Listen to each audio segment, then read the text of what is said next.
So President Trump is a democratically elected president of the United States of America. He will decide the direction of his country for the next 4 years, and certainly for the next period of time. His party controls both houses of Congress as well, and that is the reality with which the European Union finds itself. I think Europe should not just become a multilateral organisation that talks about President Trump.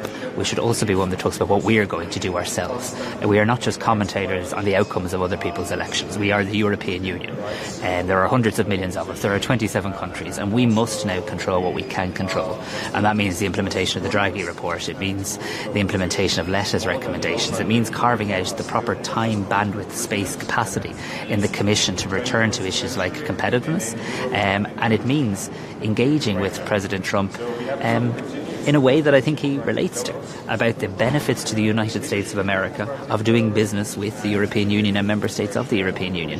And I would respectfully point out, when you look at trade in the round and when you include the issue of services, it's a much more it's a very different or less stark picture to perhaps how it's somehow presented in the United States. So we can do business with the Trump administration. My country has done business with every US administration.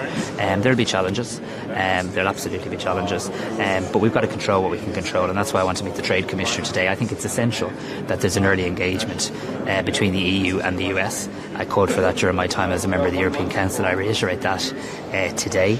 And I also very much welcome the fact that the Secretary of State, Marco Rubio, will be invited to participate or to either Zoom in or meet us in person at a Foreign Affairs Council at an early date. I think that would be really a very welcome development. Will there be meeting members of the US pharma sector, multinational sector, as part of perhaps a charm offensive